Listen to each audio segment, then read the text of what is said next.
Hello students, BSc third years के सभी students का आज की ऑनलाइन फिजिक्स क्लास में स्वागत है। पिछली क्लास में हम लोग पढ़ रहे थे प्लांक का विकिरण नियम, और इस विकिरण नियम को जो हमने पढ़ा था उसके लिए दौलत की माध्य ऊर्जा का एक सूत्र हमने ज्ञात कर दिया है। दौलत की माध्य ऊर्जा ई बार का मान हमने निकाला था hν/e की घात hν/kT - 1। ये फॉर्मूला हमने निकाला था। ये इसको लैम्डा के रूप में लिखना चाहिए तो न्यू बराबर क्या होता है c/लैम्डा। तो न्यू की जगह c/लैम्डा लिख सकते हैं। तो ई बार बराबर सूत्र हो गया हमारा न्यू की जगह c/लैम्डा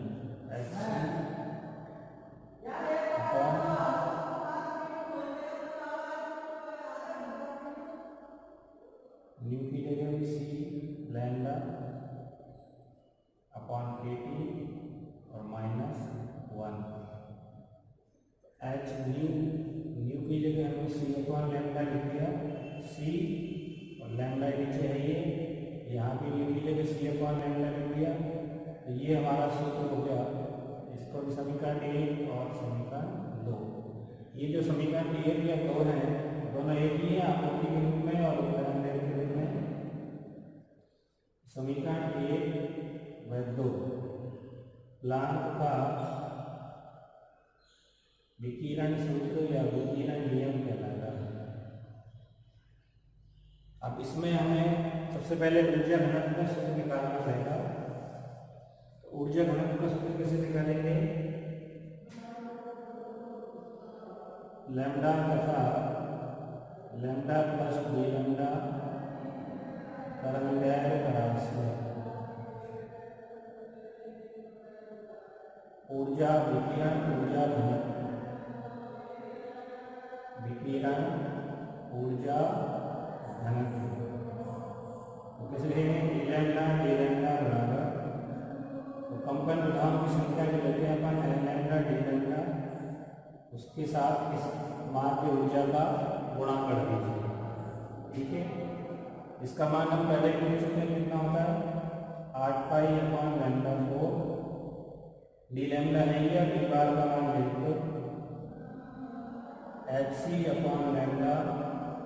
e की घात hc/λ kT -1 और d-लैम्डा है लैम्डा का मान ये हो गया 8π/λ4, d-लैम्डा ये है, ये d बार का मान हमने लिख दिया hc/λ e की घात hc/λ kT -1। ठीक है, या इसको लिख सकते हैं e-लैम्डा d-लैम्डा बराबर 8π/hc/λ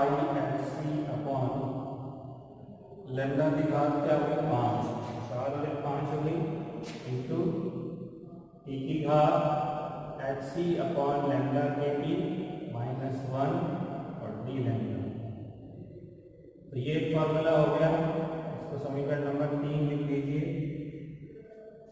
ये उसी के आगे का है जो हमने पिछली क्लास में पढ़ा है, पिछली वीडियो जो अपनी आई थी उसमें। अब इसको आवृत्ति के रूप में लिखना चाहें तो लिख सकते हैं, क्योंकि न्यू बराबर c/लैम्डा है या लैम्डा बराबर c/न्यू लिख सकते हैं। तो आवृत्ति परास में हो जाएगा आवृत्ति परास न्यू एवं न्यू प्लस डी न्यू में विकिरण ऊर्जा घनत्व। इसको ई न्यू डी न्यू लिख सकते हैं, आवृत्ति के रूप में लिख रहे हैं इसलिए। तो 8π का कांस्टेंट है, hc भी कांस्टेंट है। अब लैम्डा की जगह क्या लिखना है c/न्यू, और साथ में d-लैम्डा भी निकालना है।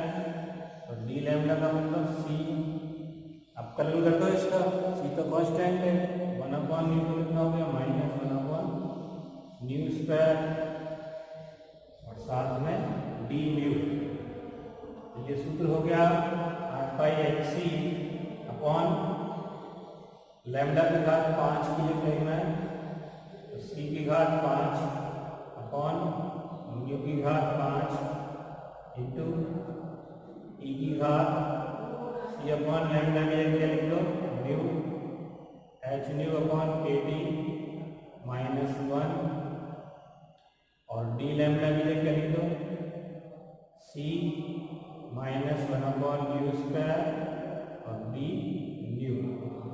क्या बचेगा कुल मिला के ई न्यू डी न्यू बराबर सी की घात 1 और 1 2 हो गई ऊपर और 5 नीचे, 3 बची 8πh अपॉन सी की घात कितनी हो गई 3, क्योंकि यहाँ 5 है, 1 और 1 2 कट जाएंगी और न्यू का स्क्वायर और यहाँ 5, अभी 3 बची, 3 ऊपर 5 गई तो न्यू क्यूब लिख दो ऊपर और डी न्यू और बटे में क्या है e की घात एच न्यू अपॉन के टी माइनस 1। तो आवृत्ति के रूप में ये फॉर्मूला लिख सकते हैं। समीकरण 3 और 4 जो दोनों है वो प्लांक का विकिरण सूत्र कहलाएगा। समीकरण 3 और 4 क्वांटम सिद्धांत के आधार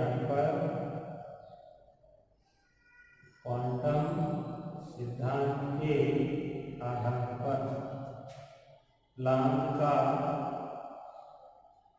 विकिरण सूत्र कहलाता है।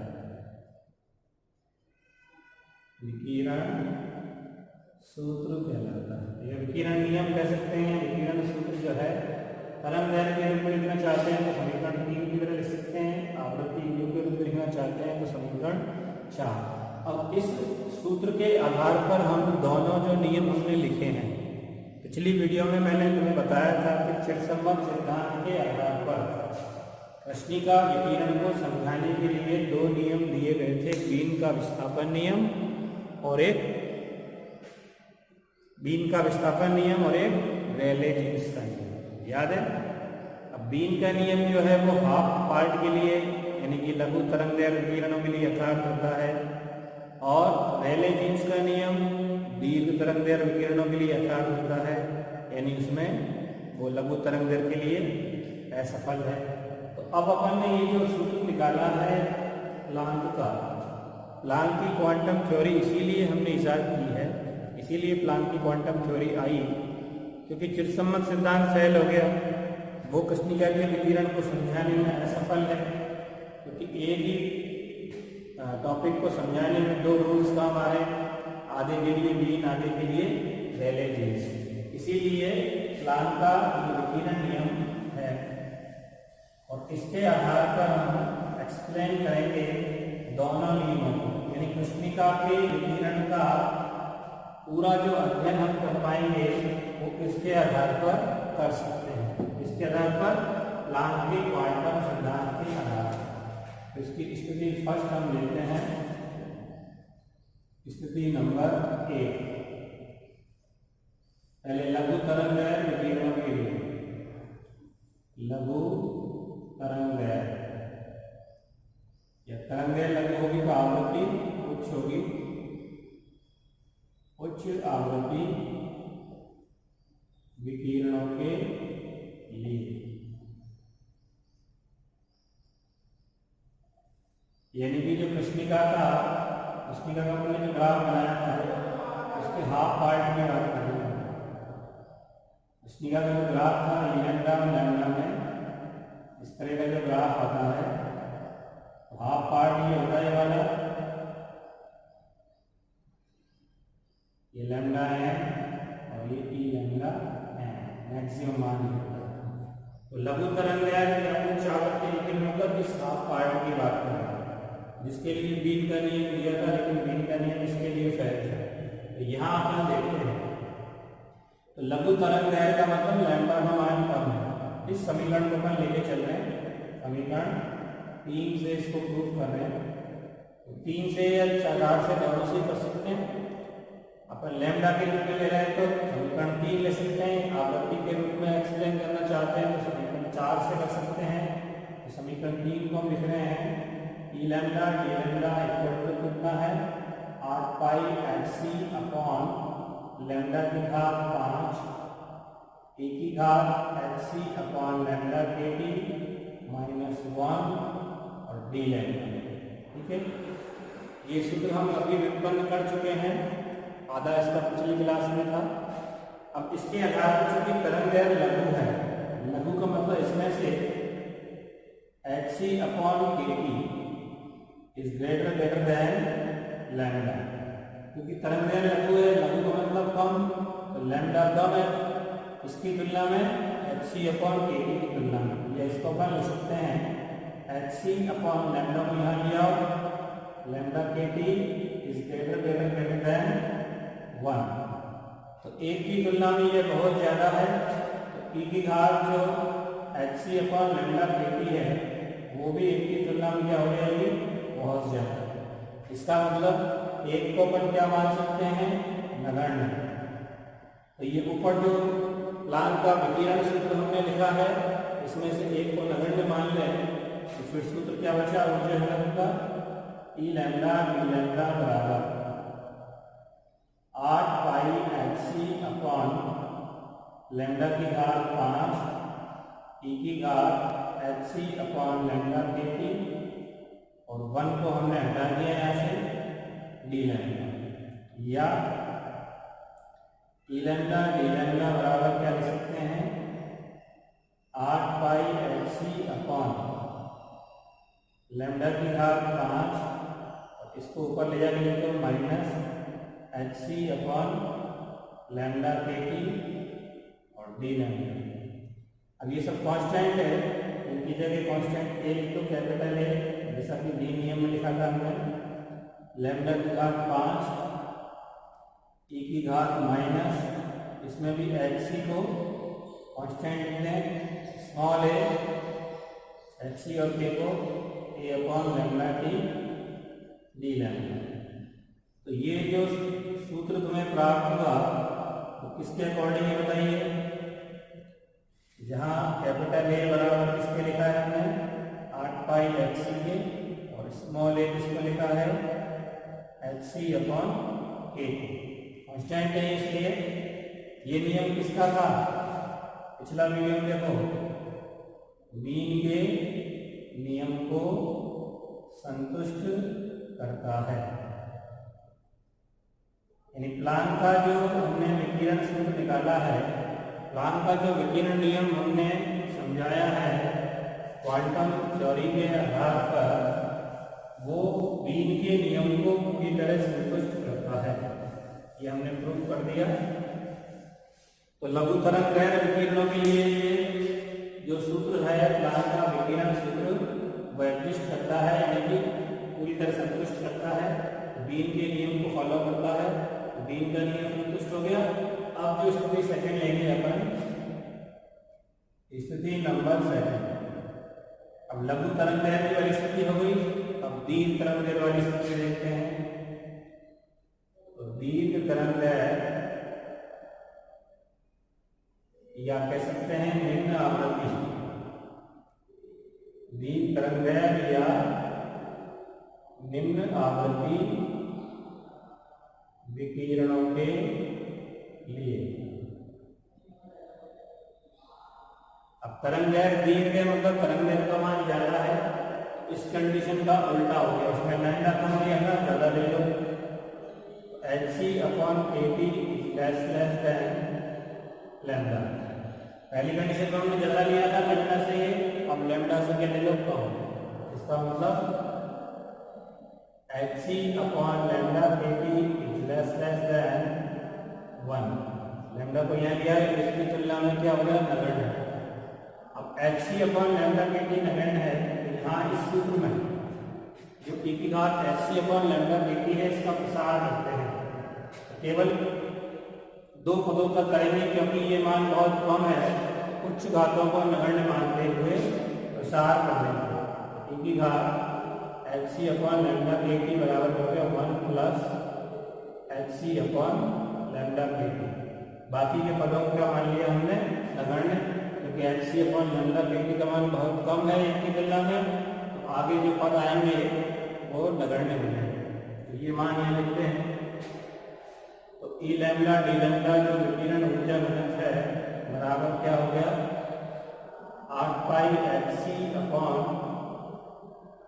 की घात 5 ये है, और यहाँ इसकी जगह हमने मान लिया 1 प्लस hc/λ/kT और -1 है और डी लैम्ब्डा 1 से 1 कैंसिल हो गया। तो क्या बचा हमारे पास, E लैम्ब्डा डी लैम्ब्डा बराबर 8 पाई hc/λ की घात 5 इंटू hc/λ/kT और डी लैम्ब्डा। hc तो कट गया, लैम्ब्डा की एक घात कट जाएगी, kT का बन जाएगा ऊपर। तो विकिरण ऊर्जा घनत्व का सूत्र क्या हुआ, E लैम्ब्डा डी लैम्ब्डा बराबर kT हमारा ऊपर पहुंच गया, 8 पाई kT अपॉन लैम्ब्डा की घात क्या बची 4 और डी लैम्ब्डा। अब ध्यान से देख लीजिए ये सूत्र किसके अकॉर्डिंग है, रेले जीन्स नियम के। रेले जीन्स नियम को संतुष्ट कर रहा है, रेले जीन्स नियम को संतुष्ट करता है।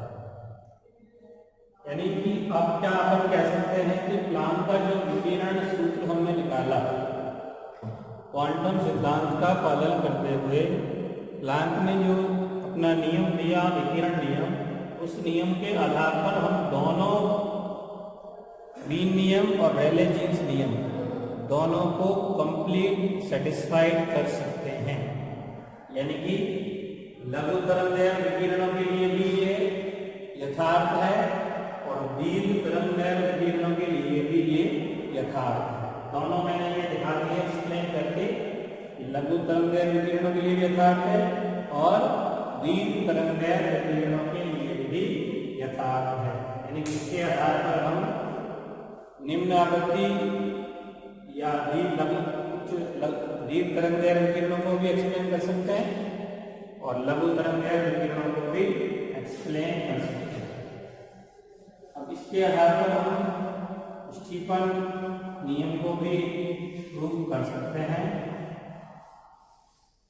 स्टीफन नियम जो मैंने पहले पॉइंट डाल के जब कृष्णिका विकिरण का स्पेक्ट्रम समझाया था, तब मैंने तुमको दिखाया था कि कृष्णिका के लिए किसी परम ताप पर, किसी ताप T पर उत्सर्जित विकिरणों की मात्रा परम ताप T की चतुर्थ घात के समानुपाती होती है। ये मैंने स्टीफन नियम दिखाया था।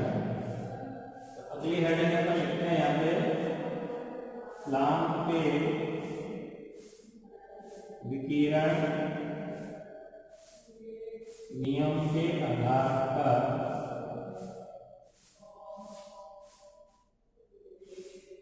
स्टीफन नियम की व्युत्पत्ति। स्टीफन बोल्ट्जमान नियम भी कह सकते हैं इसको। स्टीफन नियम की व्युत्पत्ति क्या है? स्टीफन नियम किसी परम ताप T पर कृष्णिका से उत्सर्जित विकिरणों की कुल मात्रा उसकी चतुर्थ घात के समानुपाती होती है। कुल मात्रा मतलब अवशोषित जो होगी वो उत्सर्जित भी होगी, उनका टोटल मान कुल है। या इसको अपन लिखते हैं E बराबर कांस्टेंट लगा के सिग्मा T4। सिग्मा क्या है? स्टीफन नियतांक है। सिग्मा स्टीफन नियतांक होता है। ये पहले भी मैंने पिछली वीडियो में समझाया था। स्टीफन नियतांक पिछली जो क्लास की वीडियो थी उसमें ये एक्सप्लेन किया था। सिग्मा स्टीफन नियतांक फर्स्ट डे कृष्णिका विकिरण समझाया था, तो एक्सप्लेन किया था पॉइंट वाइज। अब इसको अपन यहाँ पे प्रूफ कर सकते हैं। किस तरह से प्रूफ करेंगे? तो चूंकि ये सूत्र हमारे पास ऊर्जा घनत्व का है, E लैम्ब्डा डी लैम्ब्डा बराबर, इसके अनुसार प्लांक के विकिरण नियम के अनुसार ये सूत्र अभी अपने व्युत्पन्न किए हैं और इसके आधार पर अपन रेलेजेंस और बी नियम को एक्सप्लेन अभी किया ही है। इसी का पालन करके कुल उत्सर्जित विकिरणों की जो मात्रा निकालेंगे ई बराबर पहले से समाकलन कर देंगे लिमिट 0 से अनंत और ई लैम्डा डी लैम्डा। ये तो एक तरंग दैर्घ्य परास में है विकिरण ऊर्जा घनत्व। कुल ऊर्जा निकालनी है क्या करो, इसका समाकलन कर दो और लिमिट लगा दो 0 से अनंत। क्योंकि तरंग दैर्घ्य परास जो है 0 से अनंत के बीच में कुछ भी हो सकती है। तो अब इसको गणितीय रूप से केवल उनको सॉल्व करना है तो इस स्टीफन नियम को सिद्ध कर सकते हो। 0 से अनंत लिमिट डी लैम्डा का मान क्या हो गया 8 पाई एक्स सी अपॉन लैम्डा की घात 5 ई की घात एक्स सी अपॉन लैम्डा के टी -1 और डी लैम्डा। इसमें से कांस्टेंट जो है उसको बाहर लिख दो समाकलन से। तो 8 पाई एक्स सी क्या हो गया बाहर हो गया और समाकलन 0 से अनंत ऊपर केवल डी लैम्डा है नीचे लैम्डा की घात 5 और ई की घात एच सी अपॉन लैम्डा के टी -1। अभी फिलहाल इसको अपन लिखिए समीकरण नंबर 1। अब इसमें अपने को मैथमेटिकली समाकलन को सॉल्व करना है तो मान लेते हैं माना ये क्या चल रहा है प्रूफ चल रहा है स्टीफन नियम को सिद्ध कर रहे हैं अपन। तो माना एच सी अपॉन लैम्डा के टी को क्या मान लो एक्स, एच सी अपॉन लैम्डा के टी को क्या मान लो एक्स मान लो, या लैम्डा बराबर क्या लिख सकते हो लैम्डा दिए है तो H C upon X K T. Lambda बराबर H C upon X K T हो गया। अब इसका अवकलन करो, अवकलन करने पर इसका कर दो या इसका कर दो एक बार में मल्टीप्लाई कर सकते हो। तो x का अवकलन क्या हो गया dx बराबर एच सी और के टी कॉन्स्टेंट है, एच सी और के टी कॉन्स्टेंट है। तो लैम्डा का अवकलन क्या हो गया 1 लैम्डा है -1 lambda square into D lambda. तो डी लैम्डा बराबर क्या आ गया अपने आप डी लैम्डा यहाँ से रिप्लेस करना है माइनस ये नीचे आ जाएगा लैम्डा स्क्वायर के टी अपॉन एच सी और डी एक्स। लैम्डा का ये मान यहाँ से लिख दो तो अपने को एक्स के रूप में लिखना पूरा मान। तो डी लैम्डा बराबर माइनस लैम्डा का स्क्वायर एच सी अपॉन एक्स के टी का स्क्वायर हो गया इंटू में क्या है के टी अपॉन एच सी और डी एक्स ये है ही क्योंकि हमें डी लैम्डा को रिप्लेस करना है। तो क्या पूछेगा यहाँ से डी लैम्डा बराबर क्या हो गया माइनस, अब देखो एच सी की एक घात कट जाएगी, दो घात है तो स्क्वायर एक कट गया, के टी का भी एक कट गया तो माइनस क्या बचा एक एच सी बचा, के टी कट ही गया अपॉन क्या बचा एक्स का स्क्वायर, के टी की एक घात बच गई यहाँ से और डी एक्स। ठीक है एच सी की दो घात है एक कट गई एक बचा दी मैंने, के टी की एक घात यहाँ से 2 है एक बच गई और एक्स का स्क्वायर बच गया।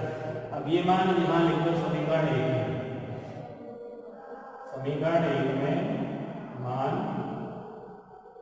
रखने पर समीकरण 1 में मान रख दो तो कुल ऊर्जा E बराबर क्या आ गया 8 pi h c as it is समाकलन 0 से अनंत डी लैम्डा के लिए क्या लिख देना है डी लैम्डा के लिए मान लो minus H C upon x square के टी डी एक्स।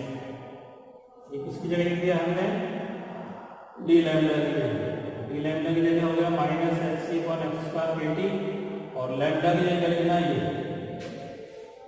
एच सी अपॉन एक्स के टी की घात कितनी है 5 इंटू ई की घात क्या हो गई एच सी अपॉन लैम्डा के टी हमने क्या माना है एक्स लिख दो और -1 ये पूरा होगा। अब इसको सॉल्व करें तो पहले देखो क्या क्या बचा क्या कट गया।